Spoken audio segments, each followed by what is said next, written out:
qrammatik məna növləri. Uşaqlar, hərəkətin obyekti olur, bir də subyekti olur. Obyekt nə qay nizami? Üzərində iş görülən əşya.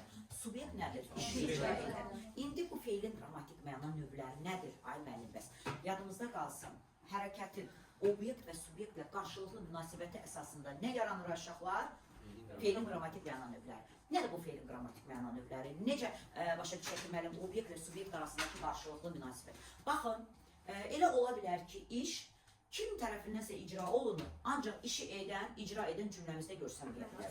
Bəli, ona məchul növ deyəcək, ancaq indi izahını verəcək. Elə olacaq ki, elə feillər tanıyacaq ki, o feillərdə subyekt, o feillərin subyekti işi öz üzərində icra edəcək. Bəli, buna da qayıdış növ deyəcək. Elə feillər olacaqdır ki, iş qarşı-qarşıya icra olunacaq, qarşılıq, birgəlik növ, birlikdə icra olunacaq və yaxud da başqa bir feil ortalığa çıxa bilər ki, o feildə iş icra olunacaq, ancaq ümumiyyətcə orada şəxs anlayışından söhbət etməyəcək. Şəxs qrammatikada nəyə deyiləcək? Mübtədiyə deyiləcək. Bəli, şəxsiz növ feillər olacaq və başqa bir feillərdə isə işi bilavasitə birinci şəxsin özü deyil də başqa bir şəxsə məcburi şəkildə, icbari şəkildə etdirəcəkdir. Özü deyil, bir başqasına icra etdirəcəkdir. Bu da nə sayılacaqdır? İcbar növ sayılacaq və bizim bir dənə də məlum növ feilimiz var ki, o feillərdə iş görən bilinir.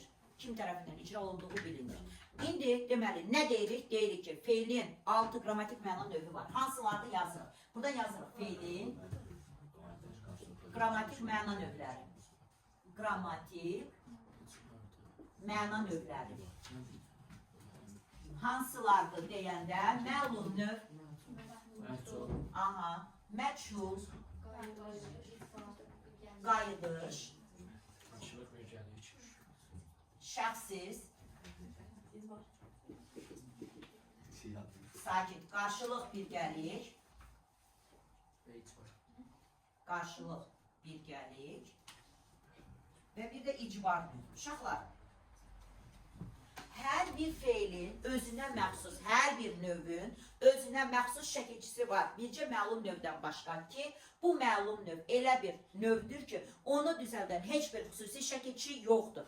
Və deyirik ki, feilin elə yeganə məna növüdür ki, quruluşuna görə sadə, düzəltmə mürəkkəb olur. Müəllim, bəs deyirsiniz ki, məlum növü düzəldən şəkilçi yoxdur. Bəs bunun şəkilçisi hardan çıxdı ortalığa? Deyəndə nə deyirik? İnşallah biz dedik ki, adlardan da feil düzələ bilir. Adlardan feil düzəldən şəkilçilər neçə variant yazılmışdır əsasən? 2 variant yazılmışdır. Deməli, adlardan düzələn feillər feilin hansı məna növündə olacaqdır? Məlum növündə olacaqdır.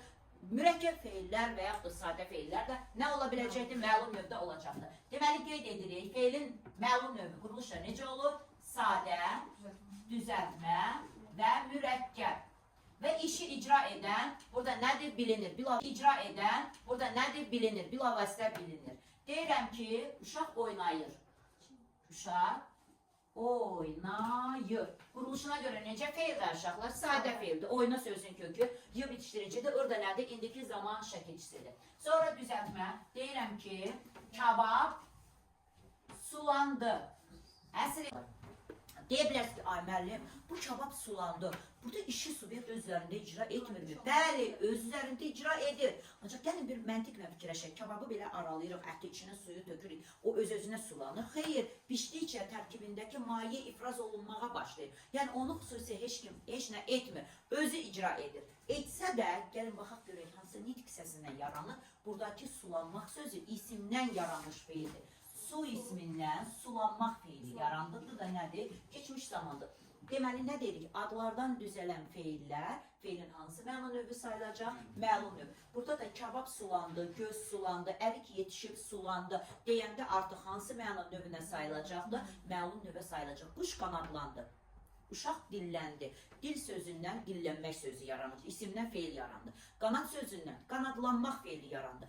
Deməli, bu onda nədir uşaqlar? Məlum növ feil olacaq. Bir dənə də yazıram. Quş qanadlandı. Qanad ismindən qanadlanmaq feili yarandı. Qanadlamaq feili varmı ki? Xeyr. Deməli, məsəl üçün bir dənə də başqa deyim. Deyirəm ki, onlar birləşdilər.